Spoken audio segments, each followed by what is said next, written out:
CQRS, a gente começou a falar sobre eventos, sobre mensageria, né? A gente antes estava falando um pouquinho de event sourcing, mas e aí? Né, assim, ainda tecnicamente ainda está um pouco abstrato, eu acho, assim, do como fazer.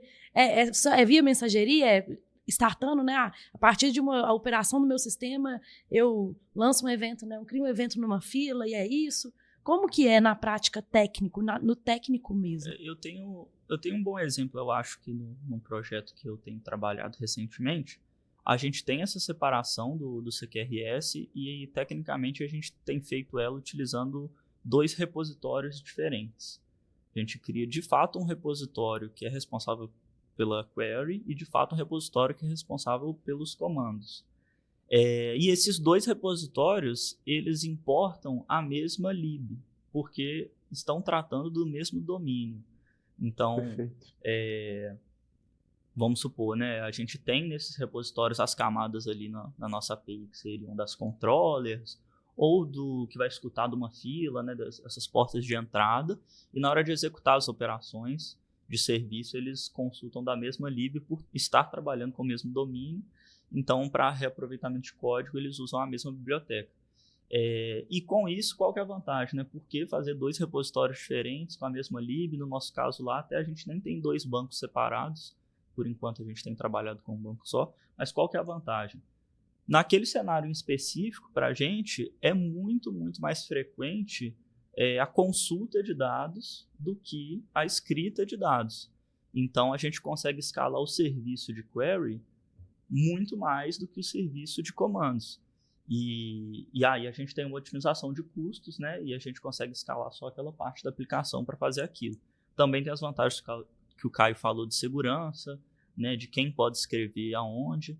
Então, na parte prática da implementação, o que eu tenho trabalhado recentemente seria mais nesse sentido.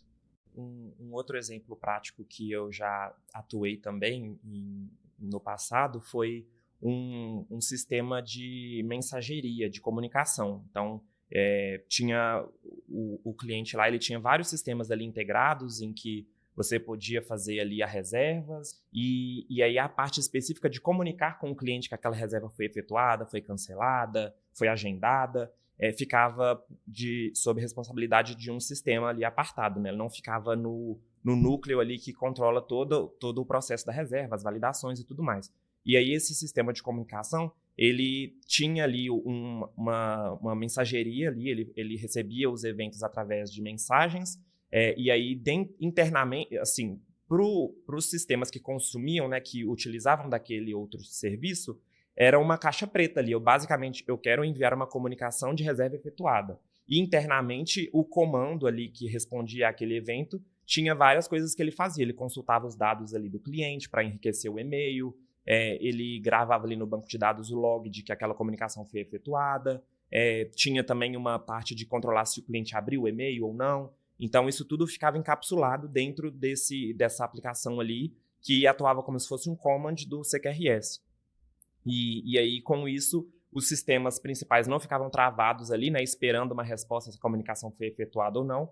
E, por outro lado, eu tinha ali a segurança de que aquela comunicação seria efetuada e poderia ser processada de forma mais lenta ali, enriquecendo os dados e sem causar um problema de desempenho na aplicação principal.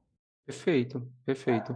No caso da minha experiência, quando eu fiz aqui com o Java, a gente usou o próprio JPA Repository e subdividiu, igual o Champs falou. Olha, nesse controle aqui a gente vai ter esse caso de uso e esse caso de uso ele vai usar aquele service que vai implementar apenas a consulta. E esse daqui vai ser o de escrita. Mas aqui também existe o framework, que eu já tive a experiência com ele, que é o Axon. Mas aí ele já é um pouco mais avançado, por quê?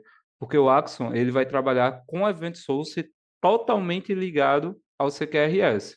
Então, depende do momento que você estiver usando aquilo e da fase como você quer implementar. Se fosse iniciar, eu iniciaria com o Axon.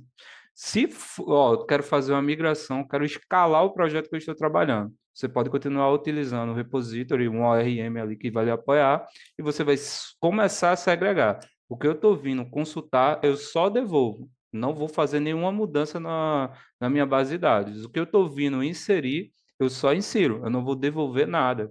Então, esse é o principal paradigma que tem que ser quebrado, entendeu?